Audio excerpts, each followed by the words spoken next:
नमः। नमः ओम विष्णुपादाय कृष्णपृष्ठाय भूतले श्रीमते भक्ति वेदांत स्वामिनेत नामिने। नमस्ते सरस्वती देवी पौर्वाणी प्रचारिणे निर्विशेष शून्यवादी पाश्चात्य देश तारिणे। जय श्री कृष्ण चैतन्य प्रभु नित्यानंद श्री अद्वैत गदाधर श्रीवासादि गौर भक्त वृंद। हरे कृष्ण कृष्ण कृष्ण हरे हरे, हरे राम राम राम हरे हरे। हरे कृष्ण कृष्ण कृष्ण हरे हरे, हरे राम राम राम हरे हरे। हरे कृष्ण माता जी, हरे दंडवत प्रणाम कृष्णा सबको। प्रभु हरे जी, कृष्ण बहुत दंडवत। बहुत धन्यवाद। आपने आज का जप किया और प्रार्थना भी की। बहुत बहुत धन्यवाद आपका। और सभी का हार्दिक अभिनंदन है आज के इस्कॉन अयोध्या के प्रातःकालीन जप सत्र में। और अभी सबको हरे कृष्णा, दंडवत प्रणाम। हरे कृष्णा माता जी, दंडवत प्रणाम। हरे कृष्णा प्रभु हरे जी, दंडवत हरे प्रणाम। कृष्णा, सभी को दंडवत प्रणाम। हरे कृष्ण माता जी, दंडवत प्रणाम। दंडवत दंडवत प्रणाम। प्रणाम। हरे सभी को कृष्णा। दंडवत प्रणाम। हरे हरे कृष्णा कृष्ण। माता जी, दंडवत प्रणाम। हरे कृष्णा। तो आज है 24 जुलाई, प्रभुपाद जी का कोट का समय हो गया। अभी हम लोग पढ़ते हैं। ऐसा नहीं है कि आप पशुओं को मारते रहेंगे किंतु आपके बीच होने वाले युद्ध समाप्त हो जाएंगे। अनेक प्रकार से मृत्यु होगी। जब श्री कृष्ण मारते हैं तो वे एक साथ ही मारते हैं, थोक में। जब मैं मारता हूं तो एक एक करके मारूंगा, किंतु जब श्री कृष्ण मारते हैं वे सभी हत्यारों को एक साथ इकट्ठा करते हैं और मार देते हैं। न्यूयॉर्क, 24 जुलाई 1971। तो प्रभुपाद जी बता रहे हैं कि ये जो युद्ध होते हैं इसको हम कैसे समझे, क्या समझे। तो एक्चुअली देखिए, भगवत गीता में भगवान बोलते हैं 14.4 में 14वें अध्याय के चौथे श्लोक में बोलते हैं, सर्वयोनिषु कौन्तेय मूर्तयः संभवन्ति तासां ब्रह्म महद्योनिरीहम् अहम बीज प्रद पिता। तो यानी कि भगवान बोलते हैं मैं सबका बीज प्रदाता पिता हूँ, है ना। तो अगर हम देखें तो जितने भी ये लाइफ के फॉर्म्स हैं, जितने भी ये जीव जंतु हैं, सब चाहे हम हो, चाहे वो छोटा सा कीट पतंगे चींटी ये क्यों ना हो, सभी भगवान के ही बच्चे हैं, है ना। तो अगर हम उनको आत्मा के फॉर्म में देख सकते हैं, आत्मा का अस्तित्व समझ सकते हैं उनका, तो हमें पता चलेगा कि सारे जीवात्मा जो है वो भगवान के ही अंश हैं। हाँ, उन्होंने अलग अलग जो है शरीर पाया है, अलग अलग कपड़ा उन्होंने ओढ़ा हुआ है, लेकिन सब कहाँ से आए हैं। सबके बीज प्रदाता पिता कौन है? भगवान। तो अगर एक आप सोचिए कि अगर एक पिता का कई पुत्र हैं और उसमें से एक पुत्र दूसरे पुत्र को हानि पहुंचाता है, तो पिता को स्वाभाविक सी बात है, अच्छा नहीं लगेगा कि उसके पुत्र आपस में ही लड़ झगड़ रहे हैं, एक पुत्र दूसरे पुत्र को काट रहा है, मार रहा है। तो यहाँ पर यही सिद्धांत होता है कि जब जीव जो है, मनुष्य जो है, पशुओं पर अपना अधिकार समझते हैं कि अरे ये पशु क्या बोलेंगे, ये तो कुछ रेजिस्ट नहीं कर पाएंगे, हम इनको अपने जिह्वा के स्वाद के लिए मार सकते, काट सकते, उनको पका कर खा सकते। तो क्या होता है कि भगवान को ये सब अच्छा नहीं लगता है, और फिर वो सारे हथियारों को, जैसे प्रभुपाद जी ने लिखा है, एक साथ इकट्ठा करते, कॉन्सेंट्रेट करते एक जगह पर। कुरुक्षेत्र के युद्ध में क्या हुआ था, भगवान ने सारों को एक जगह जमा कर लिया था और उनको एक साथ मारा था। तो इसी तरह से जो युद्ध होते हैं तो हमें समझना चाहिए कि भगवान वो क्या कर रहे हैं, या युद्ध होते हैं या कभी कोई महामारी आती है, जैसे अभी रिसेंटली हमने विटनेस किया कोरोना। लेकिन हाँ, ऐसा नहीं है कि हम ये इसको जनरलाइज कर दे कि नहीं नहीं सारे जो उसमें गए हैं तो वो पापी थे, हत्यारे थे। ऐसा नहीं है। देखिए, ये जो है बहुत कॉम्प्लेक्स है कर्मा का सिस्टम, कि हो सकता है कि इसी में किसी के ऐसे नेचुरल मृत्यु हुई हो और वो सीधा भगवत धाम जा रहा हो, है ना। तो भगवान क्या करते हैं, हर तरह से भगवान का जो पनिशमेंट भी होता है ना, वो भगवान का एक आशीर्वाद ही होता है। क्योंकि जितने लोग भगवान के द्वारा मारे जाएंगे या भगवान के किसी प्रयोजन के द्वारा मारे जाएंगे, तो उनका कल्याण होना भी निश्चित ही है। तो जितने लोग जैसे कुरुक्षेत्र के युद्ध में मारे गए थे, तो सबको क्या उच्च लोग या सबको जो है अच्छी गति प्राप्त हुई थी। तो जो भगवान का जो तरीका है, चाहे वो पूतना को मारे, चाहे वो भीष्म पितामह जी को अंत समय में दर्शन देकर उनके प्राण हारे, तो वो दोनों ही भगवान की कृपा है। It's all his mercy.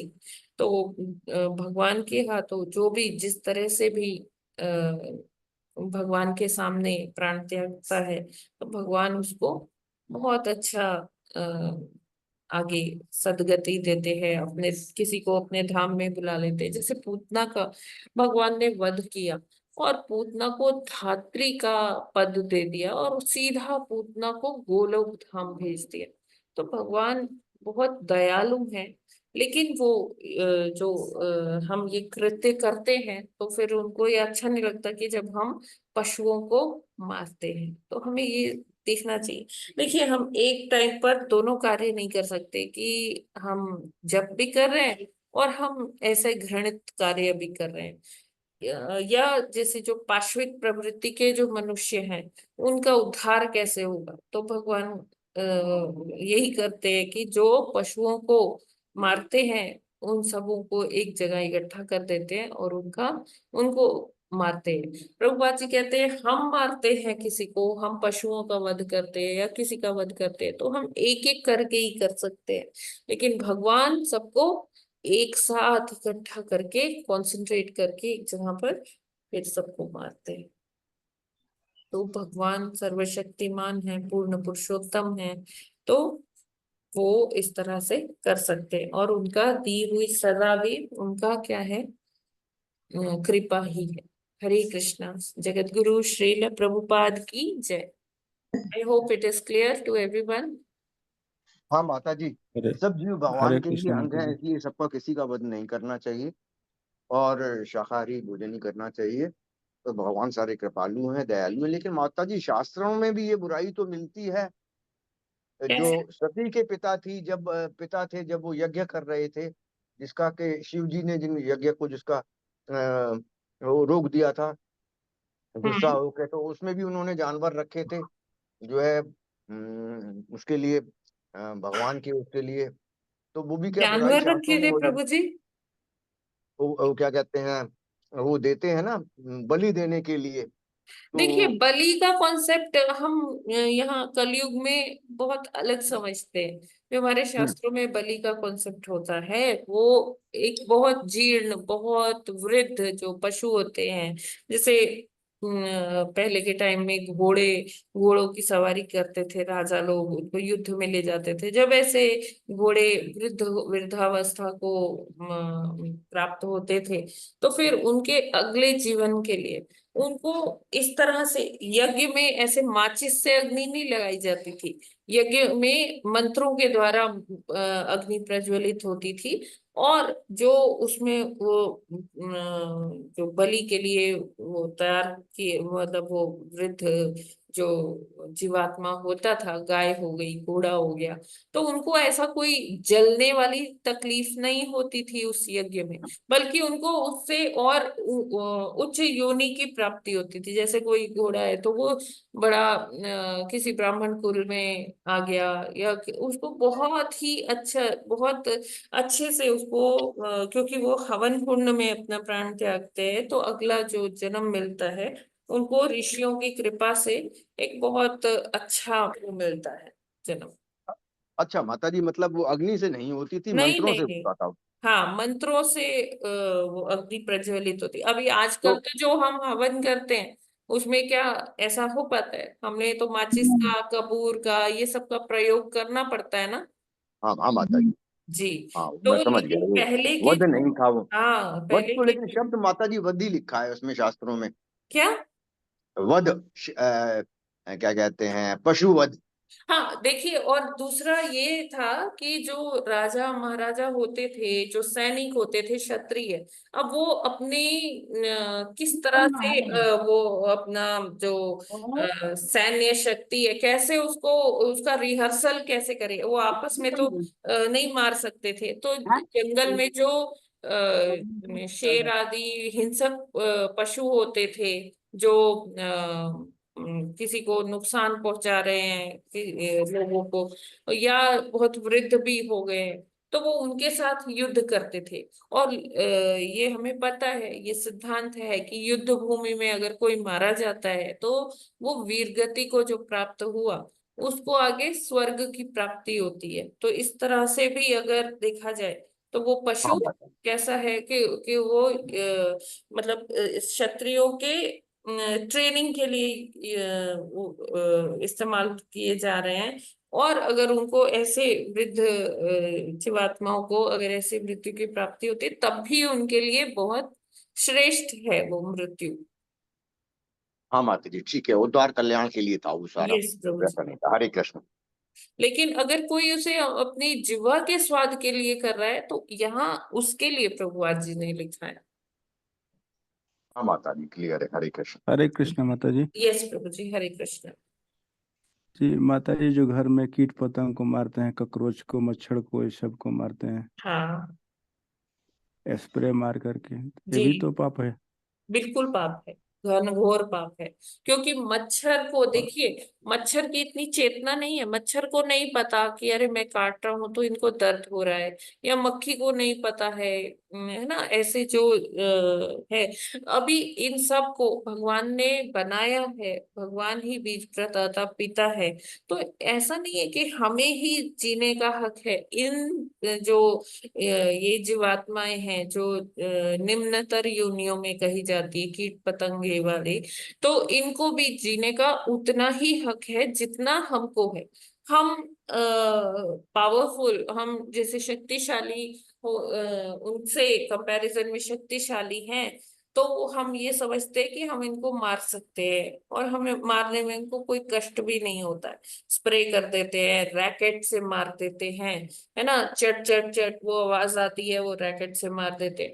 तो वो हो तो रहा है गलत ही, वो पाप है। क्योंकि वो नहीं जानते, हम तो जानते हैं ना। तो हम लोग यही कर सकते हैं, इतना ही कर सकते हैं कि हम लोग बराबर सफाई करते रहे, सब करते रहे, और उनको पनपने से हम रोक सकते हैं। जी माता बाकी जी। मतलब लेकिन माता मारना जी, सही जो नहीं, क्योंकि वो दंड फिर हमको भुगतना ही पड़ेगा। जी जी माता जी, जो खेत में कीटनाशक दवा डालते हैं फसल के ग्रो करने के लिए, वो भी हम्म। गलत है फिर तो। हाँ प्रभु जी, अगर ऐसे देखा जाए तो गलत ही है। और वो जो कीटनाशक डालते हैं वो हमारे लिए भी कहीं ना कहीं गलत है, स्लो पॉइजन के जैसा है। हमारे जो आजकल जो ये सारी डिसऑर्डर्स हो रहे हैं, ये इसी के कारण हो रहे हैं, क्योंकि हमने प्राकृतिक चीजों का जो यूज है वो छोड़ दिया है। ऑर्गेनिक चीजें आजकल नहीं आ रही है, सारे वो प्रेजर्वेटिव्स और कीटनाशक मिला के ही सब आ रहा है। तो वो कहीं ना कहीं हमारे हेल्थ के लिए भी अच्छा नहीं है। और दूसरा, वो गलत है जब हम मारते हैं उस तरह से। जबकि उसको ग्रो करने से तो पोषण होता है इंसान का और सबका। क्या? अगर कीटनाशक सारा फसल नष्ट कर देंगे माता जी, कीट वाले, हम्म। तो ग्रो नहीं होगा, फसल ग्रो नहीं होगा, तो फिर मतलब किसी का पोषण प्रभु नहीं हो जी, पाएगा। बड़े सारे वो नेचुरल तरीके भी हैं, जरूरी नहीं है कि कीटनाशक ही हो। जैसे लेडी बग्स को हाँ, छोड़ते हैं।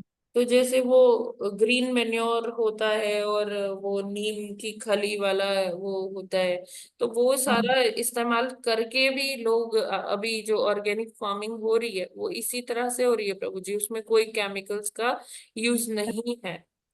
बिल्कुल। जी माता जी, उससे मतलब कीट आएंगे ही नहीं, हाँ मतलब अगर आएंगे भी पनपेंगे तो ही वो नहीं। थोड़ी मात्रा में आएंगे। यस, हम एकदम तो उनका नहीं खात्मा कर सकते। लेडी जी बग्स माता छोड़े जी। जाते हैं, लेडी बग्स ही खा लेते हाँ हैं। जी। हरे कृष्ण माता जी भगवान कहते हैं ना, जिस जो चीज आपको नुकसान पहुंचा रही है उसको नष्ट करना हमें कोई पाप नहीं है। देखिए, सर्प को मारने का कोई पाप नहीं कहा गया है, क्योंकि सर्प को सर्प जहां भी हो वो फिर उसकी जो प्रवृत्ति है वो वैसी है। अच्छा उसको है कि सर्प को मारने का और ये 5 प्रकार के आतताई हैं उनको मारने की खुली छूट दी गई है। धर्म के प्रति अगर कोई ऐसा करता है उसको ये लिए खुली छूट दी गई है, उसको हम कर सकते हैं। तो इसीलिए वही जो हमारे भगवान हैं उनके हाथ में शस्त्र भी हैं और शास्त्र भी है। तो हमें लेकिन हमारी चेतना वैसी होनी चाहिए कि हम समझ पाए कि हाँ हमें किसे मारना है और किसे नहीं मारना। जबरदस्ती की हिंसा नहीं करनी। हम्म लेकिन अगर कहीं ऐसा कुछ हो रहा है ना, जो धर्म के विरुद्ध है, तब फिर वहां पर हमें रुकना भी नहीं चाहिए। ठीक है, हरे कृष्ण, धन्यवाद प्रभु। Okay, now it's time for Bhagavatam अध्ययन। तो कल हमने बड़ा ही थोड़ा टेक्निकल सा पॉइंट पर छोड़ा था, तरस रेणु। रस रेणु, है ना। तो जी। इसको छह 1 मिनट छह तो का थोड़ा नाम। सा रिवाइज कर लेते हैं माता जी। जी। हम्म। जी कोड कहाँ गया?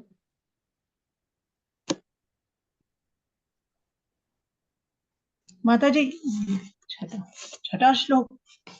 हाँ जी, 1 मिनट।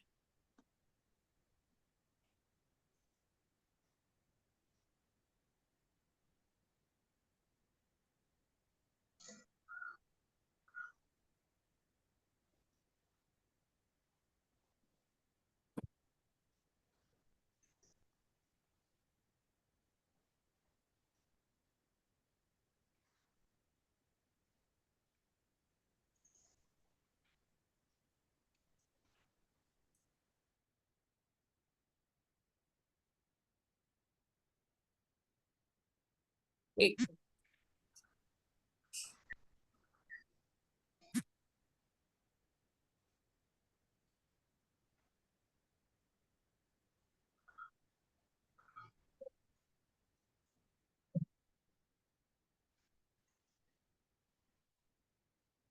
तो त्रस रेणु हमने क्या देखा था?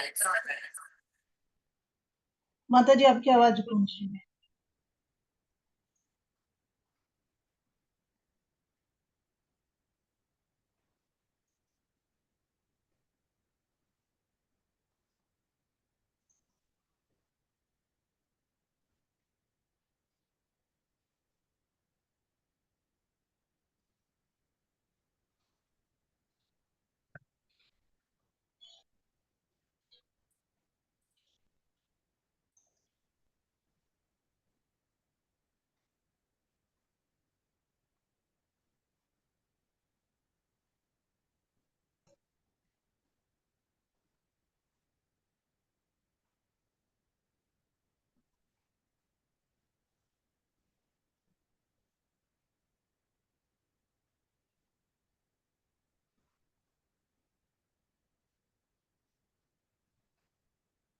ऐसा हमने पढ़ा था कि दो जब परमाणु परमाणु। होते हैं, है ना, एक अणु। इकट्ठे मिलते हैं तो वो क्या बनाते हैं?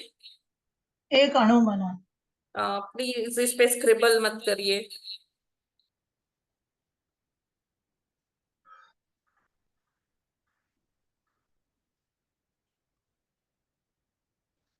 ठीक है, ऐसे जब 3 परमाणु मिलते हैं, द्विगुण परमाणु,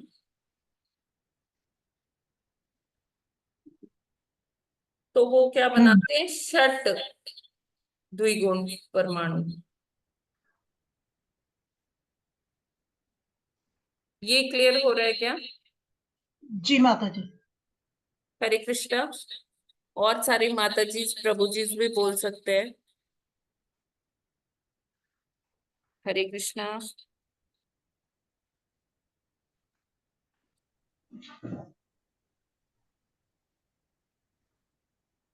ये आपको याद आ रहा है हमने किया था? षट द्विगुण अणु यानी त्रस रेणु बन गया। हरे कृष्णा।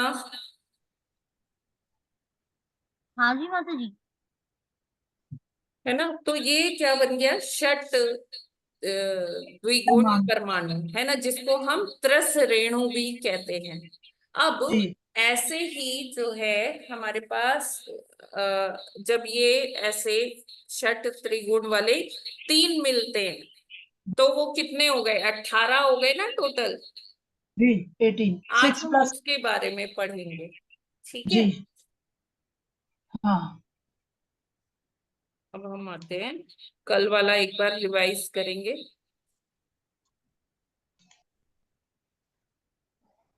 5वां श्लोक। हरे कृष्णा माता जी, नेट में प्रॉब्लम आ रही है। अभी आपने क्या बताया पता नहीं, नेट चला गया। माता जी अभी तो चला गया जो बताया था। वो उसमें रिकॉर्डिंग में देख लेंगे ना।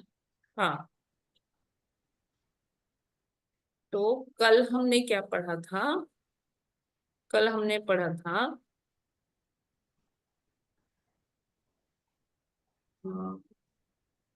ये 2 परमाणु मिलकर एक द्विगुण परमाणु अणु बना। हमने ये वाला पढ़ा था लास्ट में। स्थूल काल की गणना इस प्रकार की जाती है: 2 परमाणु मिलकर एक द्विगुण परमाणु या अणु बनाते हैं, और 3 द्विगुण परमाणु या अणु मिलकर एक षट परमाणु बनाते हैं। अभी आपको वो फिगर क्लियर हो गया ना? जी माता जी। हरि बोल। सभी को ये क्लियर हो गया है ना? जी माता जी। जी। हाँ माता जी, कुल 6 हो जाते हैं। हाँ, तो यह षट परमाणु उस सूर्य प्रकाश में दृष्टिगोचर होते हैं, जो हमें खिड़की से हमारी जो रोशनी आती है पर्दों के बीच में से छन के, उसमें हम देखते हैं ना, बड़े पार्टिकल्स होते हैं, डस्ट पार्टिकल्स होते हैं। तो ये वही क्या है, जो ये त्रस रेणु है। ठीक है, और जो इकट्ठे षट परमाणु जिनको हमने यहाँ पर अभी पढ़ा है। ठीक हरे है, कृष्णा माता जी। ये मॉलिक्यूल की बात कर रही है ना? मॉलिक्यूल्स की बात हो रही है। हरे कृष्णा।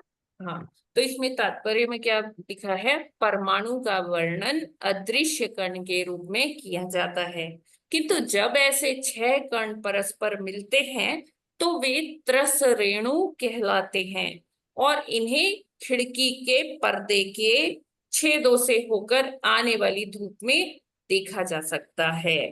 ठीक है, तो जो लोग ये टर्मिनोलॉजी को समझ पा रहे हैं कि एटम्स होते हैं, ऑक्सीजन का एक एटम होता है ना, जिसमें आप जानते होंगे उसका एटॉमिक नंबर 8 होता है ना? और जी एक जो एटम है ओ, है ना, जब ये 2 एटम मिलते हैं तो O2 बनते हैं, वो ऑक्सीजन बन जाती है। जब 3 एटम मिलते हैं इकट्ठे तो वो ओजोन बन जाती है।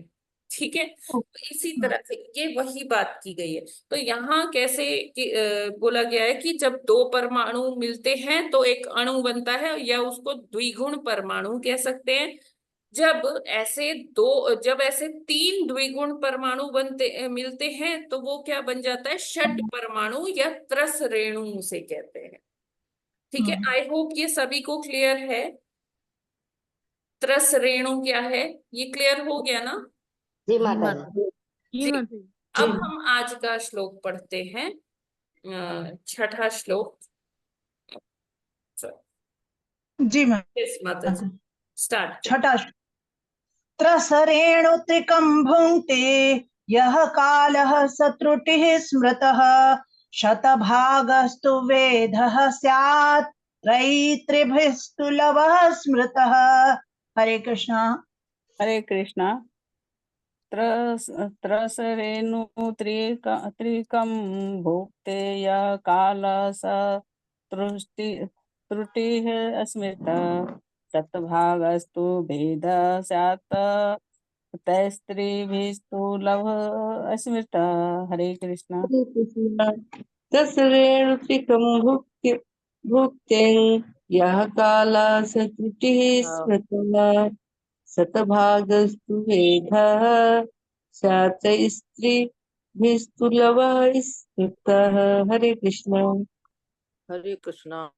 त्रसेरणुत्रिकं भृङ्गे यः कालः सः त्रुटः स्मृतः शतभागस्तु वेदः स्यास्ते स्त्रिभिस्तु लवः स्मृतः। हरे कृष्णा। हरे कृष्णा। धन्यवाद प्रणाम। त्रिश्रेणुत्रिकं भुङ्क्ते यः कालः स त्रुटि स्मृतः शतभागस्तु वेदः तया स्त्रीभिस्तु लवः स्मृतः। हरे कृष्णा। हरे कृष्णा। त्रिश्रेणुत्रिकं भुङ्क्ते यः कालः स त्रुटिः स्मृतः शतभागस्तु वेदः स्यास्ते त्रिभिः तु लवः स्मृतः। हरे कृष्णा। हरे कृष्णा। त्रस्रेणु त्रिकं भुक्ते यः कालः स त्रुटि स्मृतः शतभागस्तु वेदः स्यात् स्त्रीभिस्तु लवः स्मृतः। हरे कृष्णा। सभी को दंडवत प्रणाम। हरे कृष्णा।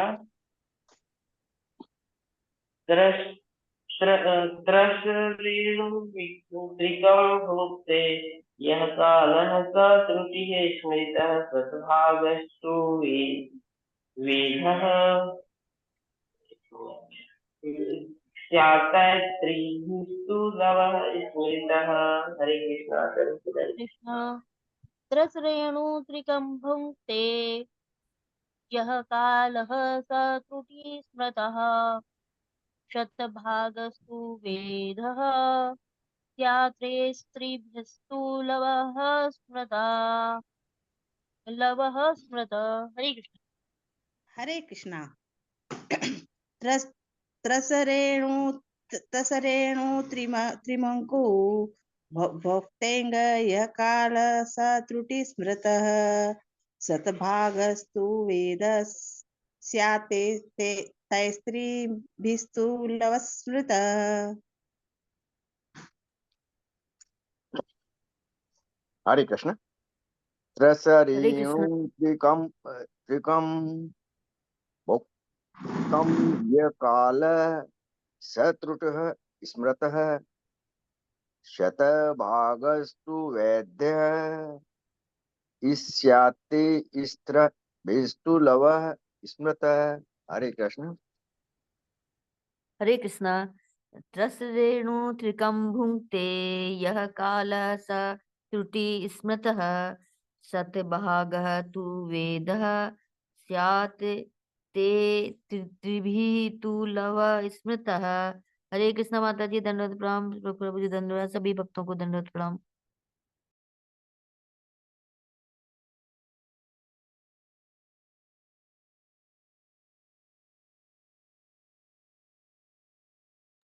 हरे Krishna. Thank you so much. शब्दार्थ, अनुवाद और तात्पर्य श्रील प्रभुपाद जी के द्वारा। श्रील प्रभुपाद जी की जय। शब्दार्थ। त्रसरेणु त्रिक्रम त्रिकम 3 षट परमाणुओं का संयोग भुंक्ते जब वे संयुक्त होते हैं यह जो कालः काल की अवधि सह वह त्रुटि स्मृतः कहलाती है शतभागः 100 त्रुटियां तु लेकिन वेद नाम से स्यात् यदि ऐसा होता है। तई उनके द्वारा त्रिभी 3 गुना, तो लेकिन लव लव स्मृत ऐसा कहलाता है। अनुवाद। 3 त्रस रेणुओं के समुच्चयन में जितना समय लगता है वह त्रुटि कहलाता है, और 100 त्रुटियों का एक वेद होता है। 3 वेद मिलकर एक लव बनाते हैं। तो ये यूनिट्स हैं टाइम के। हम देख सकते हैं कि टाइम के लिए कितनी आगे सब डिविजन्स है, कितनी फ्रेगमेंटेशन है, मतलब कितने प्रिसीजन पर जाकर ये सारा किया गया है। एक छोटी सी इकाई को लेके, परमाणु को लेके वो काल का बताया गया है हमारे ऋषियों के द्वारा। फिर परमाणुओं से द्विगुण परमाणु, फिर षट परमाणु, है ना। और इस तरह से जो त्रस रेणु, त्रिकम, त्रिकम मतलब जो त्रस रेणु अभी हमने देखा था ना, जिसमें 6 एटम्स थे, 6 परमाणु थे। अभी वैसे त्रस 6 वाले अब 3 ले लिए, उनका समूह, 3 त्रस रेणुओं का समूह। अब 3 × 6 कितना हो गया? 18 हो गया ना। आप लोग समझ जी गए? माता जी। जी माता जी। अभी हमने फिगर में देखा था, व्हाइट बोर्ड पर जो फिगर बनाया था, तो उसमें एक परमाणु जब दूसरे परमाणु से जुड़ रहा था तो वो क्या बना? द्विगुण परमाणु। अब ऐसे ही 3 जब द्विगुण परमाणु ले लिए तो क्या बना? त्रस रेणु बना। ठीक है। अब 3 त्रस रेणुओं को ले लिया, उनका समुच्चयन, समुच्चयन मतलब इकट्ठा होना, समूह बनना। तो सेट, जिसको हम अंग्रेजी में सेट कहते हैं, हमने पढ़ा है ना सेट थ्योरी। तो जब ऐसे 3 त्रस रेणु इकट्ठे आते हैं, मतलब उसमें कितने परमाणु हो गए? 3 त्रस रेणु। त्रस रेणु मतलब 6 परमाणु, और 3 त्रस रेणु मतलब 6 × 3 18। ठीक है। अब इन 18 परमाणुओं के समूह बनने में जितना समय लगता है उसको क्या बोलते हैं? एक त्रुटि। ठीक है। और फिर 100 त्रुटियां इकट्ठे मिलकर क्या बनाती हैं? एक वेद। और ऐसे 3 वेद मिलकर क्या बनाते हैं? लव। हम कहते हैं ना वो, लव मात्र साधु सर्व सिद्धि होए, है ना। आपने सुना होगा ये अक्सर कहते हैं वैष्णव, लव मात्र साधु संग सर्व सिद्धि होए। तो ये लव वही है। लव क्या है? ये समय की एक इकाई है, काल की गणना के लिए एक इकाई बनाई गई है। तो अभी हमें समझ में आ रहा है यहाँ ये लव या कौन सी इकाई है। हम सोचते थे लव एक छोटा सा सेकेंड होगा, लेकिन ये सेकेंड का भी आगे बहुत फ्रैक्शन है। ये क्लियर हुआ क्या अनुवाद? हरे कृष्ण माता जी। यस माता जी। माता जी, तो यहाँ पे त्रुटि का मतलब मिस्टेक नहीं है, ये एक टाइम का एक कैलकुलेशन के लिए एक यूनिट हाँ, मान सकते ये मतलब जैसे वो कौन से शब्द कहते हैं जिनके कई मीनिंग होते हैं, है ना। तो अनेक वर्ष। हाँ, तो वो ऐसा शब्द है। यहाँ त्रुटि का हाँ मीनिंग एक समय की इकाई है। हाँ, मिस्टेक नहीं है। जी जी। हाँ। माता जी, तो 9 परमाणु हुए, इसका मतलब 3 त्रसु रेणुओं में शायद। क्या प्रभु जी? जो ये 3 त्रसु रेणु परमाणु मिलते हैं तो समय त्रुटि कहलाती है। तो 3 त्रसु रेणु परमाणु में क्या परमाणुओं की कुल संख्या मिला के 9 होगी क्या, 18 होगी? 18। त्रस अच्छा रेणु 6 परमाणुओं का बना है ना प्रभु जी। अच्छा, 6 हाँ 6 का बना हुआ है। 6 × ठीक है। 3 हाँ 18। माता जी, हाँ 18 हुआ है। हाँ, अब हम तात्पर्य पढ़ते हैं। यह गणना की गई है कि यदि एक सेकंड के 1600 1687.5 भाग किए जाएं तो हर भाग एक त्रुटि की अवधि है, जो कि 18 परमाणु कणों के समुच्चयन का काल है। तो ये जो ये फिगर आ रही है 1687.5, तो ये उसका एक अवधि है, इतना समय लगेगा इन परमाणुओं को इकट्ठा जुड़ने में। विभिन्न पिंडों में परमाणुओं का ऐसा समुच्चयन भौतिक काल की गणना को जन्म देता है। इन विभिन्न अवधियों की गणना के लिए सूर्य केंद्र बिंदु है। तो अगर आपको इतने कैलकुलेशन भी समझ में आ रही है, तो बस आप यहाँ ये समझ लीजिए कि त्रुटि क्या है, वेद क्या है, लव क्या है, त्रस रेणु क्या है, और ये 18 परमाणु का एक काल है ना, जो हमें बताता है कि परमाणु का ये कैसे समुच्चयन होता है, कि कितनी त्रुटि की अवधि कितनी है। बस ये जान लेना हमारे लिए पर्याप्त है, हमें इसकी ज्यादा उसमें नहीं जाना है। तो इतनी चिंता की कोई बात नहीं है कि समझ में नहीं आ रहा है या क्या है ये चीज, तो उसमें हमें नहीं जाना है। यहाँ हमें ये देखना है कि काल किस प्रकार, भगवान क्या कहते हैं कि मैं काल हूँ, कालो अस्मि, है ना। तो काल हमें ऐसे समझना है कि जो ये भौतिक जगत है, भौतिक काल जो है, उसकी गणना भी और आगे अभी और चीजें हैं जो हमें जाननी बाकी है ना, कि कैसे सूर्य से कितना टाइम लगता है प्रकाश को यहाँ आने में, और ऐसी कितनी चीजें हैं हमने जो भौतिक विज्ञान में पढ़ी हुई है, कि स्पीड ऑफ लाइट क्या है ना, स्पीड ऑफ साउंड क्या है। ये सारी चीजें ऐसे यूनिट्स में, ऐसी इकाइयों में मापी जाती है, इसलिए यहाँ ये सब का बताया जाता है। और मेनली हमें ये समझना है कि भगवान कहते हैं मैं ही काल हूँ। अब आप याद करिए 11वें अध्याय की शुरुआत कैसे होती है। अर्जुन कहते हैं कि भगवान अगर आप चाहें, मतलब अभी 10वें अध्याय के तक अर्जुन को एकदम समझ में आ गया था कि कृष्ण ही भगवान है ना, जी मतलब। और वो 11वें अध्याय की शुरुआत में भगवान से कहते हैं अर्जुन कि भगवान अब मैं पूरी तरह से समझ गया हूँ, लेकिन अगर आप चाहें तो मुझे अपना वो रूप दिखाएं, विश्व रूप दिखाएं, जिससे कि मैं और आपको और अच्छे से समझ पाऊं कि ये विश्व रूप होता कैसे है, क्या करते हो आप उसमें। तो भगवान कहते हैं कि ठीक है, तुम्हारी इच्छा है तो लो। क्योंकि अर्जुन क्या जानना करवाना चाह रहे थे भगवान जी से, कि जो कलयुग के हम जैसे लोग होंगे वो ये इमेजिन ही नहीं कर पाएंगे कि क्या भगवान, कैसे भगवान। तो वो स्थापित करने के लिए कि अगर कल को कोई कहता है कि हाँ मैं भगवान, तो उसको लोग बोले कि ठीक है, फिर अगर भगवान हो तो अपना विश्व रूप दिखाओ। तो जब भगवान ने विश्व रूप दिखाया, तो उसमें भगवान ने उसी विश्व रूप में अपना काल रूप भी दिखाया, बहुत ही भयावह था।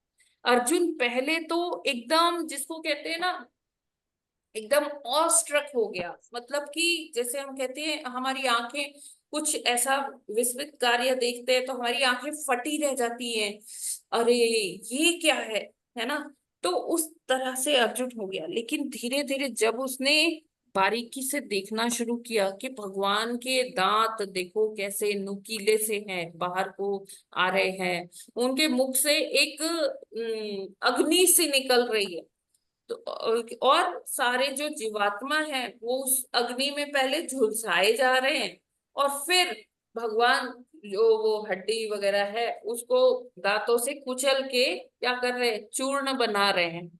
याद है आपको वो भगवत गीता का 11वां अध्याय का, याद जी है जी ना। तो माता जी। ऐसा ही दृश्य की बात बताई गई है कि अर्जुन जो है कांपने लग गया, उसका माथे पर फिर पसीना आने लग गया, वो डर गया था बुरी तरह से। अब जब वो विश्व रूप देख रहा है ना, तो कृष्ण उसको नजर नहीं आ रहे, वो विश्व रूप, वो कहता है ना कि आपके हर जगह आपके हाथ पांव, आपके मुख ही नजर आ रहे हैं और कुछ नजर नहीं आ रहा। वो पुकारता है कृष्ण आप कहाँ हो, कहाँ हो, है ना। क्यों? क्योंकि वो डर रहा था, वो काल रूप देख रहा है भगवान का। हाँ, ये हमें समझना होगा कि ये काल रूप कहीं एग्जिस्ट करता नहीं है, वो भगवान ने सारा वो सिस्टम दिखाने के लिए अर्जुन को ऐसा रूप दिखाया था। ऐसा कहीं धाम नहीं है कि जहां भगवान इस तरह से इस विश्व रूप में या काल रूप में कहीं किसी धाम में वास करते हैं, ऐसा नहीं है। तभी इसे कहा गया है कि ये क्या है, काल्पनिक है। ये उन लोगों को समझाने के लिए है। I am sorry, excuse me. ये उन लोगों को समझाने के लिए है, काल रूप भगवान का या विश्व रूप, जो भगवान को निराकार कहते हैं कि अरे भगवान तो ठीक है, एक प्रकाश है। और भगवान की वो अ, विभूतियों को समझना ही नहीं चाहते कि भगवान, अरे ये सब नहीं है, बस ब्रह्म में लीन होना है। तो भगवान ने वो सब दिखाया, वो सब स्थापित किया कि हाँ, ये सारा चीज भी होता है। अगर मैं सृजन भी मैं ही कहता हूँ, मतलब अहम बीज प्रदाता पिता, ये भी भगवान कहते हैं। और साथ में ये भी कहते हैं कि मैं काल रूप में आके हर चीज का अंत करता हूँ। ये काल की गणना यहाँ हमें क्या बता रही है कि जो भी इस भौतिक जगत में है, अगर उसका निर्माण हुआ है या अगर उसका जन्म हुआ है, तो उसका अंत भी होगा, उसकी मृत्यु भी होगी। कुछ भी यहाँ पर स्थायी नहीं है, सब टेम्परेरी है। तो काल की गणना करने का एक मतलब हम ये भी निकाल सकते हैं, एक निष्कर्ष ये भी है कि नथिंग इज इटर्नल, कुछ भी शाश्वत नहीं है। और सब कुछ कैसा है, अस्थायी है ना, टेम्परेरी है। ठीक है, तो काल को हमें समझना चाहिए। अब जैसे यही काल है, तो काल का वहां पर आध्यात्मिक जगत की अगर हम बात करते हैं, तो काल वहां पर इतना कोई उसका प्रभाव नहीं है। इतना ही है कि हाँ, मतलब वो दास के रूप में भगवान की कार्य करता है। और भगवान क्या करते हैं, काल का ऐसे होता है कि हाँ, जब ठीक है, रात हो गई तो रास करना है, गोपियों को सुख देना है। और जब दिन का समय है तो गोप सखाओं को के साथ भगवान खेलते हैं, उनके साथ गोचारण के लिए जाते हैं, उनके साथ यमुना जी में जाते हैं, वहाँ अलग अलग खेल खेलते हैं, जिससे गोप जो है प्रसन्न होते हैं। अब अगर हम देखें कि और काल का क्या प्रभाव है आध्यात्मिक जगत में, तो जितने भी सब भगवान की सर्विस में सब लोग रहते हैं, उनको सर्व करने के लिए, जैसे यशोदा माई है, यशोदा माई क्या करती है कि वो दूध कलेक्ट करके उसको उबालती है, दही बनाती है, मक्खन बनाती है, ये सारा कार्य होता है। और जितने लोग हैं वो, उनको ये होता है कि हाँ, काल का क्या यूज है वहां पे कि हाँ, टाइम पर मैं कृष्ण को पहुंचा दूं, उनकी सेवा कर दूं। कि कोई किसी की गार्लैंड बनाने की सेवा है, किसी का भोग बनाने का सेवा है, किसी का वस्त्र सिलने का सेवा है भगवान के। तो वो लोग काल को इस तरह से लेते हैं कि हाँ, टाइम पर भगवान की सेवा हो जाए। आध्यात्मिक जगत की ये बात है, भगवान की जो नित्य सेवा में लगे हुए हैं, जो उनके परिकर, उनकी बात हो रही है। तो हमें ये जानना होगा कि काल एक अलग तरीके से आध्यात्मिक जगत में कार्य करता है, और अलग तरीके से यहाँ भौतिक जगत में कार्य करता है। यहाँ भौतिक जगत में जैसे, एक मिनट, जस्ट एक्सक्यूज मी।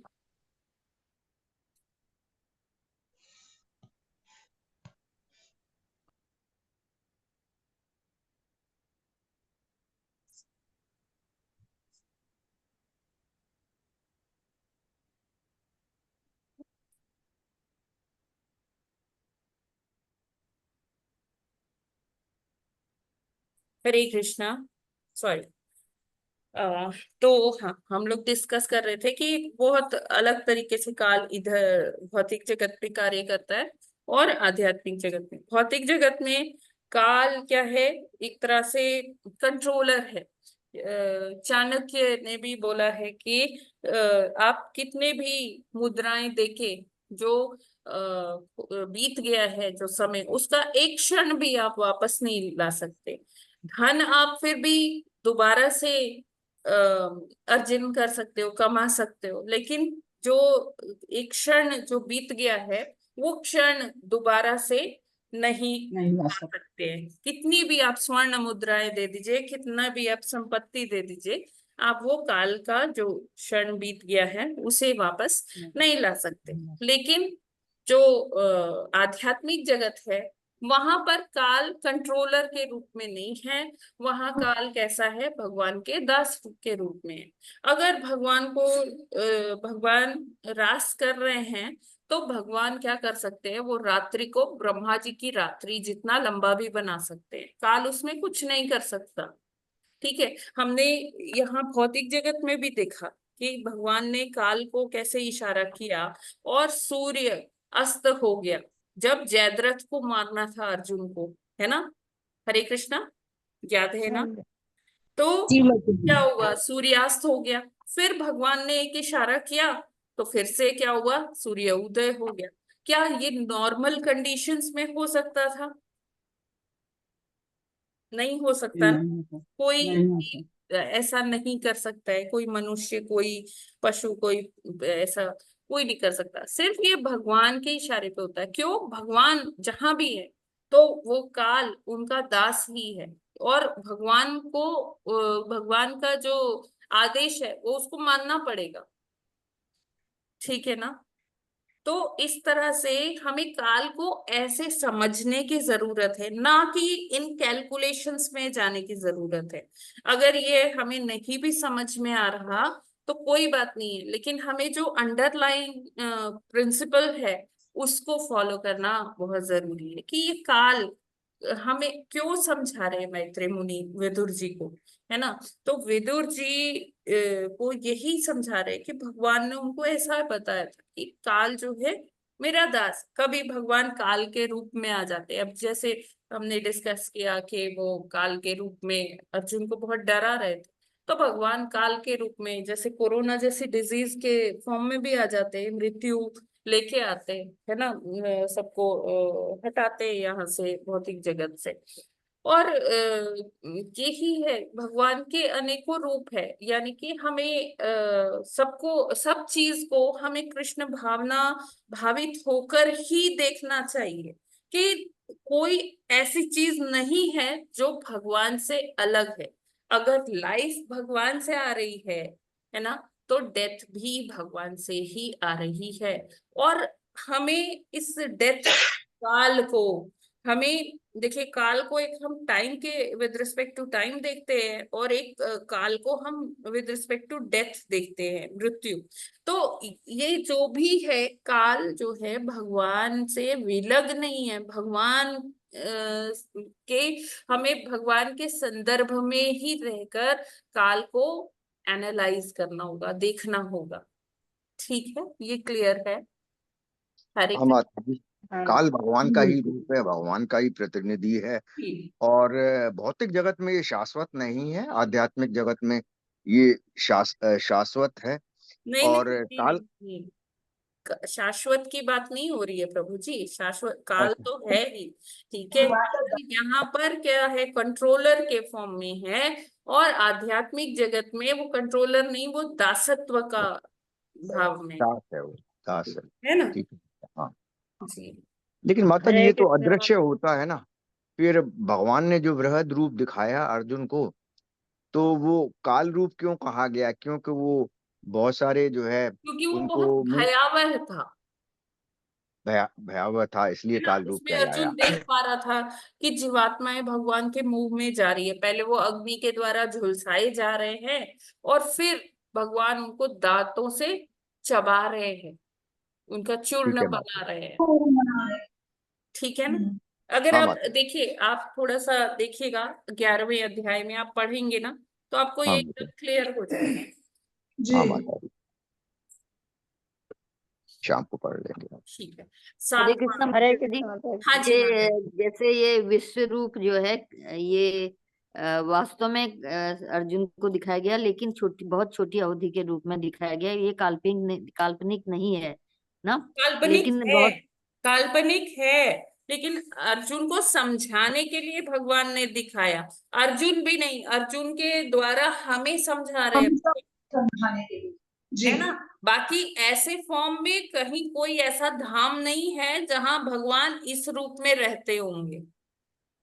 नहीं वो तो सही है, लेकिन वो ऐसा रूप वास्तव में छोटी सी अवधि के लिए दिखाया गया ना। हाँ दिखाया तो गया। जी जी हाँ, जी, छोटी सी वो अवधि के लिए दिखाया गया, दिखाया गया। जी जी लेकिन जी ये काल्पनिक है। जी जी जी। बहुत कम अवधि के लिए दिखाया गया जी जी। जी बिल्कुल। हरे कृष्णा माता जी। हरे कृष्णा। माता जी, काल समय भी है और काल मृत्यु भी है ना। तो मतलब जी आपकी आवाज भगवान मुझे क्लियर नहीं आ रही है, क्या कह रहे हैं? काल एक किसी और को हरे कृष्ण हाँ जी, हरे कृष्ण माता जी। हाँ जी बताइए।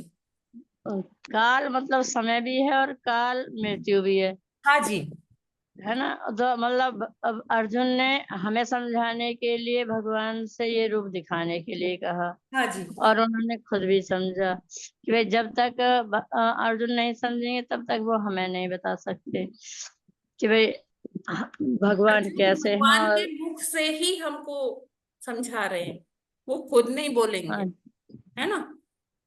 हाँ जी, हाँ जी माता जी। वो बस भगवान से प्रश्न कर रहे हैं और भगवान उत्तर दे रहे हैं, भगवान ही बता रहे हैं, भगवान की वाणी है हाँ, ये। ठीक है। भगवान की वाणी मतलब अर्जुन ने उनसे बोला ना कि भाई मुझे अपना हाँ विश्व जी, रूप दिखाओ, पूरी तो हमें भगवत गीता समझाने के यही है। लिए भी हाँ। हाँ ठीक है, जी माता जी। आगे ठीक। बढ़ते हैं, है ना। जी हाँ जी। 7वां श्लोक। जी 7वां श्लोक। निमेष त्रिलवो ज्ञेय आम्नातस्य त्रयः क्षणः क्षणान् पञ्चविदुः काष्ठां लघु तादश पञ्च च। हरे कृष्णा। हरे कृष्णा। शब्दार्थ, अनुवाद और तात्पर्य श्रील प्रभुपाद जी के द्वारा। श्रील प्रभुपाद जी की जय। निमेष, निमेष नामक काल की अवधि। त्रिलव, 3 लवों की अवधि। ये यह जानी जानी चाहिए। आमनातः, ऐसा कहलाता है। ते वे, त्रयः 3, क्षण क्षण, क्षणान ऐसे क्षण, पंच 5, विदुः समझना चाहिए, काष्ठाम काष्ठ, काष्ठा नामक कालावधि, लघु लघु नामक कालावधि, ताह वे, 10 पंच 15, च भी। अब इसके आगे और इकाइयां आ रही हैं, तो हमें कंफ्यूज नहीं होना है। अभी हमने क्या पढ़ा था? वेद पढ़ा था, और लव, लव लव पढ़ा था, है ना। एक और था, एक क्या था? वेद, त्रुटि, त्रुटि, वेद और लव, है ना, 3 चीज। अब हम लव से, अब एक हमने तब क्या पढ़ा था, कितना वेद एक लव होते हैं? एक वेद। हाँ, और 100 त्रुटि एक वेद होता है और 3 वेद एक लव होते हैं, है ना। अब 3 लवों की काल अवधि एक निमेष के तुल्य है।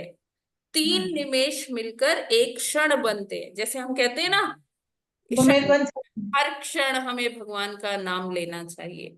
तो ये क्षण कैसे बना है, ये यहाँ पर बता रहे हैं। और पांच पांच पांच क्षण मिलकर एक काष्ठा और 15 काष्ठा मिलकर एक लघु बनाते हैं। तो ये सारी समय की इकाइयां हैं। यहाँ 4 और आ गई। पहले हमने क्या पढ़ा था? त्रुटि, वेद, लव, यहाँ पर आ गया निवेश निमेष और काष्ठा। क्षण निमेष निवेश क्षण और हाँ, तात्पर्य गणना से ज्ञात होता है कि लघु 2 मिनट के तुल्य होता है। वैदिक विद्या के रूप में काल की पारमाणविक गणना को समझने के लिए इसी आधार पर वर्तमान समय में परिणत किया जा सकता है।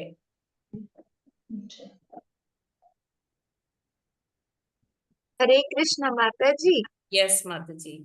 माता जी मतलब इंग्लिश में तो सिर्फ आवर, मिनट और सेकंड है, हमारे मिली वेदों सेकेंड में है, ज्यादा से कितने, ज्यादा नैनो सेकेंड हाँ, है बस। और हमारे वेदों में कितने, हाँ, अभी मतलब इससे भी आगे इतना, है। जी जी जी, हरे बहुत कृष्ण माता सुंदर। जी, ऐसा लगता है कि वेद तो इतने सारे हमारे शास्त्र एडवांस हैं कि एक सेकंड को 1668 भाग में विभाग कर दिया एग्जैक्टली है। प्रभु जी।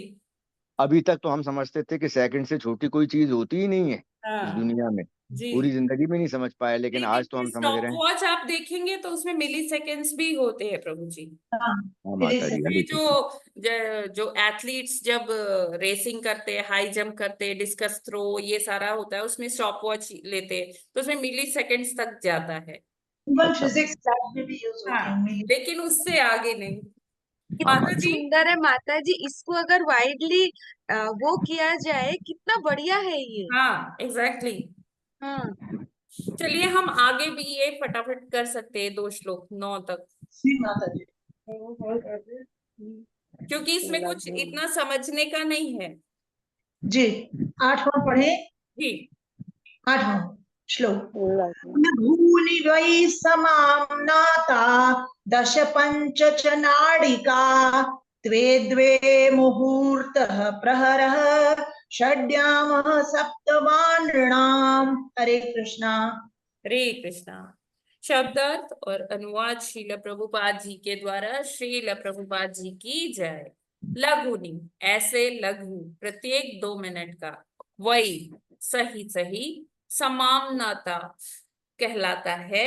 10 पंच, 15, च भी, नाडिका, एक नाडिका। ते, उनमें से। द्वे, 2, मुहूर्त, क्षण। प्रहर, 3 घंटे। षट, याम, दिन या रात का चौथाई भाग। सप्त, 7, वा, अथवा, नृणाम, मनुष्य की गणना का। अनुवाद। 15 लघु मिलकर एक नाडिका बनाते हैं, जिसे दंड भी कहा जाता है। 2 दंड से एक मुहूर्त बनता है, और मानवीय गणना के अनुसार 6 या 7 दंड मिलकर दिन या रात का चतुर्थांश बनाते हैं। तो चतुर्थांश मतलब 1/4 रात या 1/4 दिन, तो उसको क्या कहते हैं? दंड। ये जो चीजें है ना, ये मैंने हॉरोस्कोप में देखी। जब ये पढ़ा था मैंने, आज से हो गए 4-5 साल पहले जब मैंने पढ़ा था, तो फिर मैंने अपना हॉरोस्कोप उठाया, उसमें देखा तो ये नाडिका भी मिलता है, दंड भी मिलता है। इस तरह से ऐसे 4-5 चीजें हैं जो मिलती है, और मतलब वो हमारे सामने है, हमारे हॉरोस्कोप में। नाड़ी का हॉरोस्कोप भी यूज की जाती लेकिन है। हमें ऐसे पता नहीं था, लेकिन जब हम ये शास्त्रों का अध्ययन करते हैं तब हम उससे कनेक्ट कर पाते हैं, हाँ ये चीजें क्या लिखी हैं। और देखिए, माता जी अब जैसे मुहूर्त, हम इंग्लिश मुहूर्त कैलेंडर की बात करते हैं, बर्थडेज की बात करते हैं माता जी, प्रभु जी, तो बर्थडेज इंग्लिश में बहुत, मतलब जो एक महीने में है, अप्रैल महीने में है तो उसका एक शायद वो कौन सा होता है, एरिस, है ना? इसी जी तरह जी से ऐसे ऐसे एक महीने में जितने भी लोग आते हैं उनका एक ही राशि बता दी जाती है, 12 महीने हैं, और उसमें से हमारे में क्या है कि हर दो हर 2 दिन में, है ना, एक राशि परिवर्तन होता है, और राशि के बाद भी उसमें नक्षत्र देखते हैं, नक्षत्र के बाद भी उसमें चरण देखते हैं, कौन से चरण में नक्षत्र है, पहला चरण, द्वितीय चरण, तृतीय चरण, चतुर्थ चरण, ठीक है। उसके बाद भी देखते हैं कि कौन सा दंड है, कौन सा यम है, कौन सा मुहूर्त है। इस तरह से इतने पेनिट्रेशन में जाकर हमारी कुंडलियां बनती हैं, जी। भारतीय पंचांग के अनुसार। तो हरे कृष्ण माता जी, ये मुहूर्त तो बहुत कॉमन है, मुहूर्त जैसे माइन्यूटली ये सब बनाया गया है, और कितना ऋषियों ने इसके पीछे कितना अध्ययन किया हुआ है, जैसे पराशर और हमारे जितने बड़े बड़े हमारे ऋषि हुए हैं, उन्होंने कितना ये सारा अध्ययन करके ये सब यहाँ पर हमारे लिए रखा हुआ है, राइट? जी। तो आगे भी कर लेते हैं। जी मुहूर्त तो जैसे ब्रह्म मुहूर्त, ये मुहूर्त तो बहुत कॉमन यूज होता है।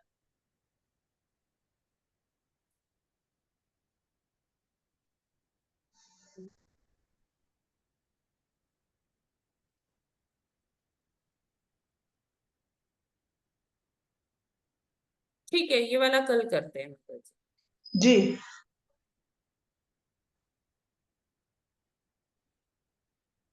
ठीक है।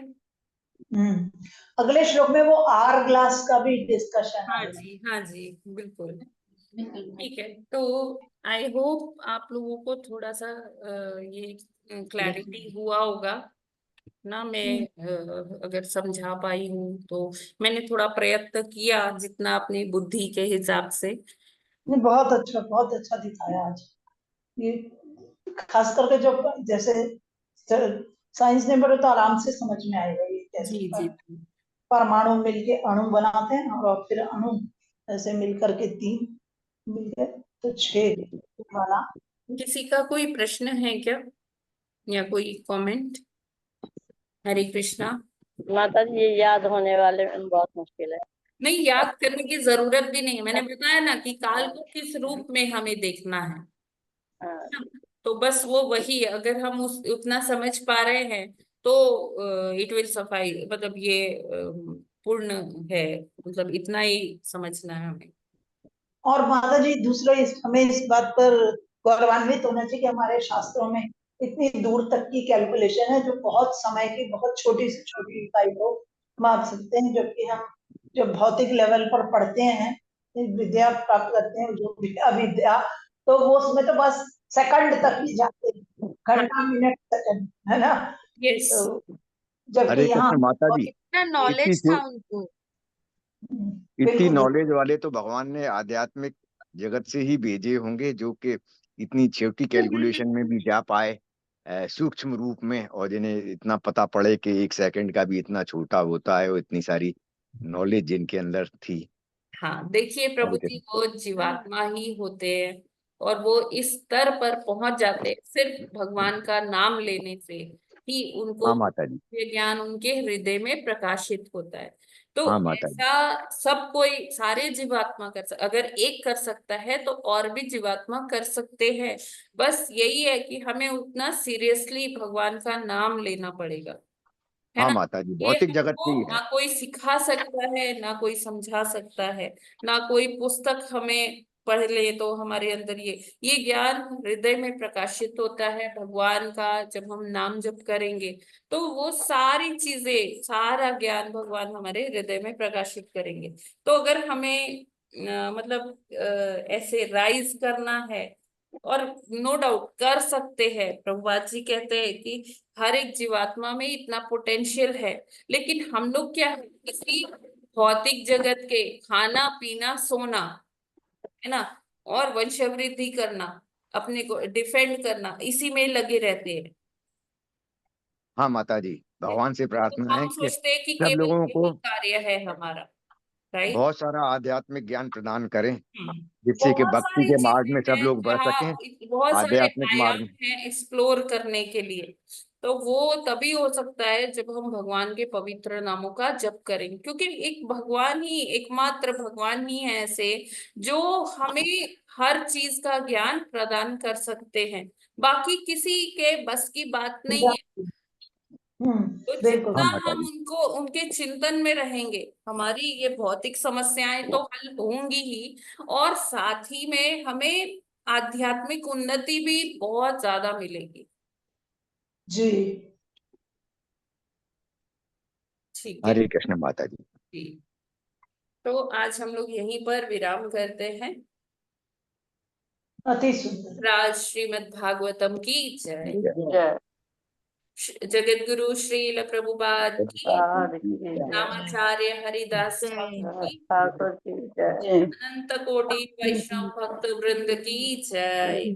वाञ्छाकल्पतरुभ्यश्च कृपा सिन्धुभ्यैव च पतितानां पावनेभ्यो वैष्णवेभ्यो नमो नमः। हरे कृष्णा हरे माता कृष्णा जी, माता जी, दंडवत दंडवत प्रणाम। प्रणाम। हरे कृष्णा माता जी, दंडवत हरे प्रणाम। हरे कृष्णा कृष्णा माता प्रभु जी, जी, दंडवत दंडवत प्रणाम। प्रणाम। कृष्णा माता जी, हरे हरे कृष्णा। कृष्णा माता जी, दंडवत प्रणाम।